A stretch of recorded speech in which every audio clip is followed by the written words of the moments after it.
It's Monday, Memorial Day, Monday, May 29th, 2023.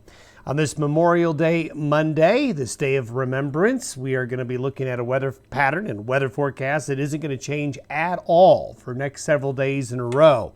We're going to see a repeating pattern of afternoon and evening shower and thunderstorm activity, mild temperatures. That means the best weather is in the morning.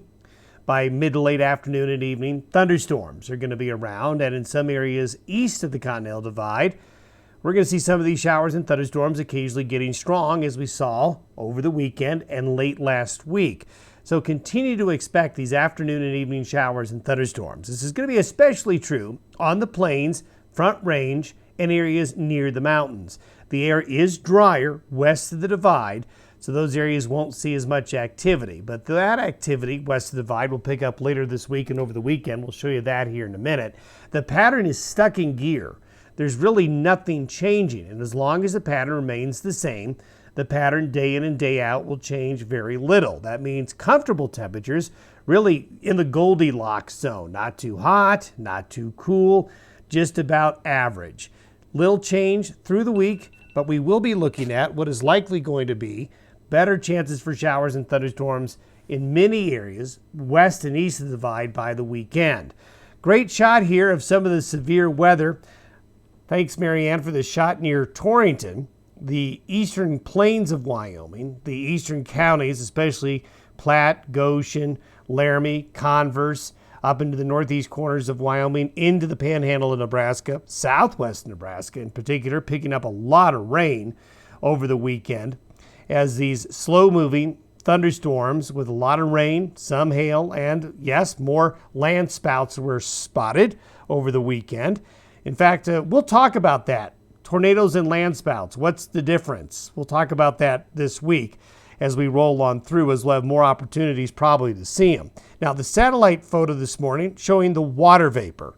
Now, you can see dry air here over southern areas of Arizona, New Mexico, and Southern California. But this little swirl right here off the coast of California is a low that's stuck, and we're going to continue to see a natural flow of moisture going up the divide as counterclockwise rotation around this low like this is helping to draw air in to the high plains, push it up against the Front Range. And what is happening is moisture is pooling along and east of the divide and near the divide.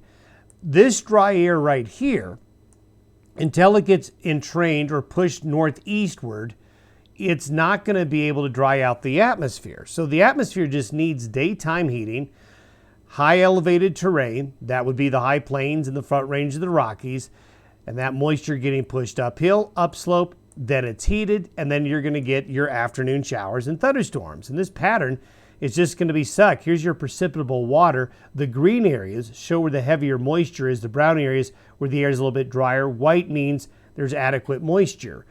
So those green areas will be the most active with showers and thunderstorms. And the 500 millibar chart shows that low there off the coast of California. And this is by Friday.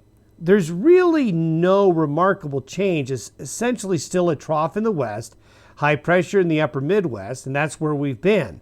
By Friday, the precipitable water is quite extensive across the northern tier, still over Montana, Wyoming, the Dakotas, and Nebraska, northeast Colorado, Kansas. You can see moisture back there over Nevada into Utah, getting a little bit further east by the end of the week. So what we're going to do is just going to recycle the weather forecast. So I'm going to show you what I showed you last Friday, where the thunderstorms are going to be most likely in the afternoon and evenings.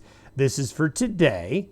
And you can see a concentration of the heavier thunderstorms is a little bit more to the east across the Dakotas and Nebraska, eastern Colorado, and northwest Kansas.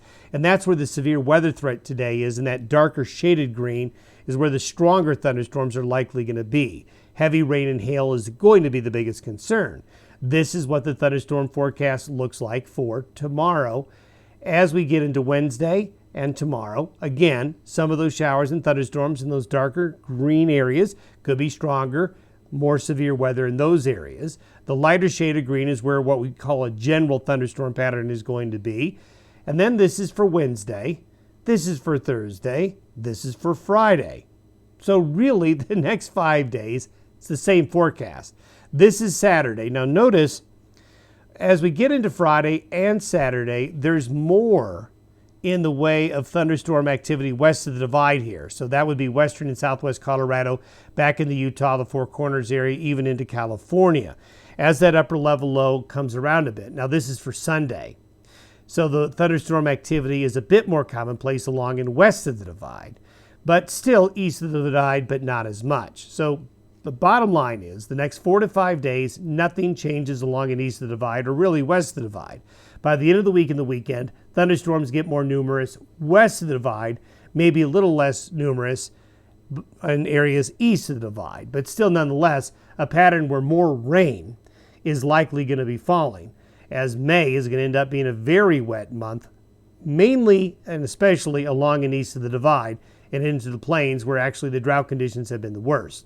And temperature-wise, really nothing remarkable here. Relative to average, the warmest conditions will be up here, but most of Montana, Wyoming, Colorado, most of Nebraska, western South Dakota into Kansas, this is just typical May.